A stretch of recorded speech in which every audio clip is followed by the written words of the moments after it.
Hello everyone, welcome to Tejas career academy. Guys आज है 26 अगस्त और आज हम देखने वाले हैं इंपॉर्टेंट करंट अफेयर के क्वेश्चंस को। गाइज आगे बढ़ने से पहले मैं आपको बताना चाहूंगा कि अगर आपने अभी तक चैनल को सब्सक्राइब नहीं किया है तो फटाफट चैनल को सब्सक्राइब करें, वीडियो को लाइक शेयर जरूर करें। गाइज हमारे यहाँ अभी यूपीएससी, सीजीपीएससी और व्यापम की साथ ही साथ टेट की क्लासेस भी ऑफलाइन स्टार्ट हो चुकी है। अगर आप लोगों को इंटरेस्टेड होंगे तो डिस्क्रिप्शन बॉक्स में दिए गए नंबर पे कांटेक्ट करके क्वेरी कर सकते हैं क्लासेस के बारे में। ओके, तो शुरुआत करते हैं आज के इस सेशन का। सबसे पहला क्वेश्चन है हमारे पास, छत्तीसगढ़ राज्य के किस संस्था को best performing state nodal agency का अवार्ड दिया गया? तो गाइस यहां पर best performing state nodal agency के लिए अगर हम बात करें तो केरल के कोचीन में यह अवार्ड दिया जाएगा। केरल के कोचीन में यह अवार्ड दिया जाएगा और यहां पर छत्तीसगढ़ की तरफ से क्रेडा को सिलेक्ट किया गया है। छत्तीसगढ़ से क्रेडा को सिलेक्ट किया गया है क्योंकि छत्तीसगढ़ जो है सोलर ऑपरेटेड सिंचाई पंप की अगर हम बात करें इरिगेशन पंप में देश में नंबर 1 पे है। क्लियर रहेगा? तो क्रेडा जो है Chhattisgarh renewable energy development authority, CREDA Chhattisgarh की नवीकरणीय ऊर्जा के लिए एक प्राधिकरण है और इसे ही इस साल की अगर हम बात करें तो best performing state nodal agency award से सम्मानित किया जाएगा। तो करेक्ट ऑप्शन यहां पर बनता है आपका ए। चलिए नेक्स्ट क्वेश्चन पे चलते हैं। क्वेश्चन है, देश में पेशा नियम बनाने वाले राज्यों की सूची में छत्तीसगढ़ का कौन सा स्थान है? तो पेशा नियम एक्चुअली हम बताएं तो पिछले 22 वर्षों से डिमांड चल रही थी। राज्य बनने के बाद से 22 वर्षों से इसका डिमांड चल रहा था, लेकिन इस साल 2022 में ये कंप्लीट हुआ।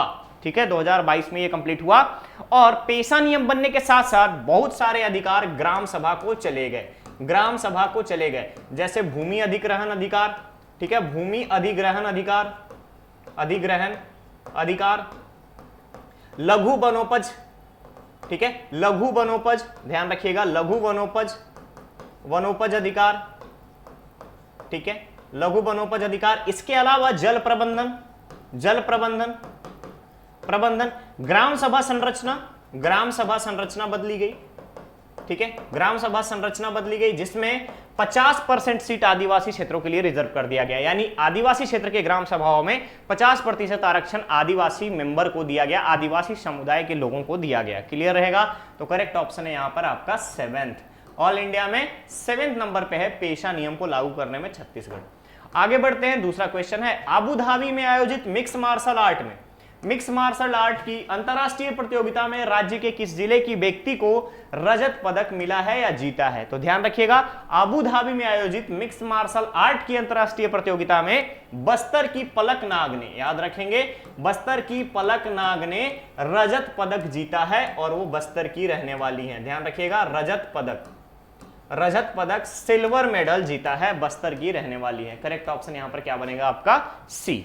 चलिए आगे बढ़ते हैं दूसरे क्वेश्चन पे। दूसरा क्वेश्चन है, भारतीय राष्ट्रीय पैरा एथलेटिक्स में कवर्धा की दिव्यांग खिलाड़ी छोटी मेहरा ने कौन सा पदक जीता? तो सबसे पहले आप देखेंगे छोटी मेहरा पहला तो चक्र फेंक में, चक्र फेंक में, और दूसरा आपका शॉर्ट पुट में, गोला फेंक में। ठीक है, गोला फेंक में, चक्र फेंक में स्वर्ण, गोल्ड, गोल्ड, और गोला फेंक में सिल्वर।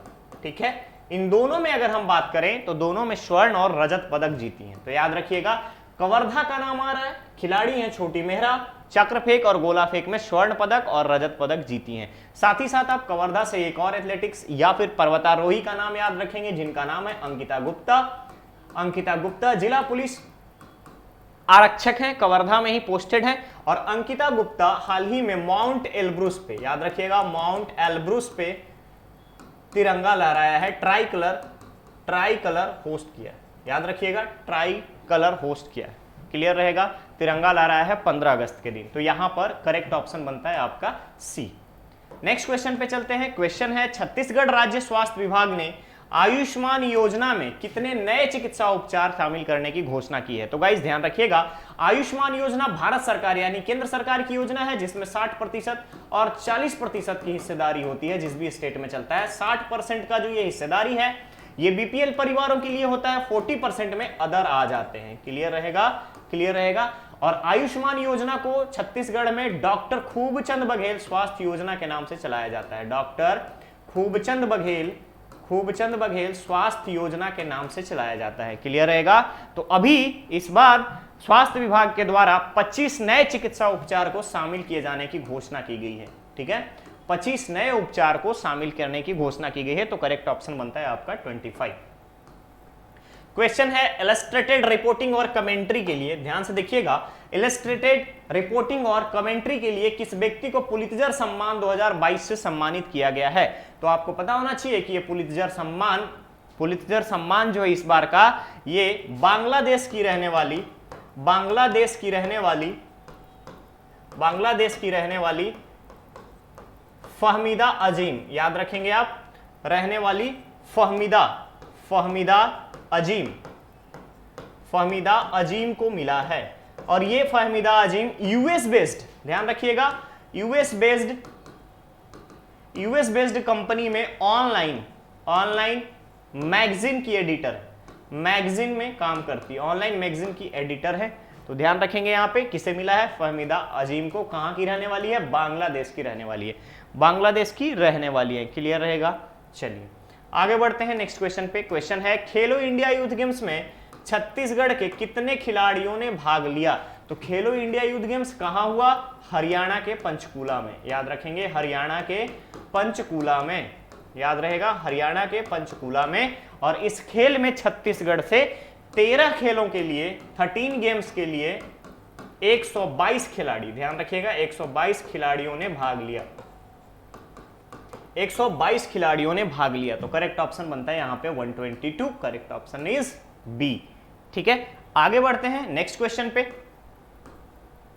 केबीसी के 14वें संस्करण, ध्यान से देखिएगा, केबीसी के 14वें संस्करण 2022 में छत्तीसगढ़ के किस व्यक्ति ने भाग लिया, यानी केबीसी के 14वें संस्करण में पहुंचने वाले छत्तीसगढ़ से कौन से व्यक्ति हैं। तो गाइस ध्यान रखिएगा, इस साल 2022 में कौन बनेगा करोड़पति, कौन बनेगा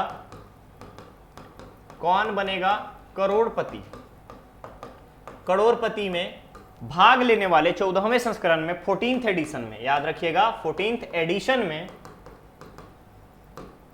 दूलीचंद अग्रवाल बने हैं। ठीक है, दूलीचंद, छत्तीसगढ़ का नेतृत्व अगर केबीसी में 14th एडिशन में अगर हम बात करें तो दूलीचंद अग्रवाल जी का नाम आया है। तो करेक्ट ऑप्शन क्या बनेगा यहां पर आपका डी। नेक्स्ट क्वेश्चन है, हाल ही में किस राज्य ने देश की पहली एजुकेशन टाउनशिप परियोजना की मंजूरी दी है। एजुकेशन टाउनशिप, सबसे पहले आपको यह समझना होगा कि एजुकेशन टाउनशिप में एक्चुअली है क्या। तो ध्यान दीजिएगा, सबसे पहले आपका टीचिंग यानी कि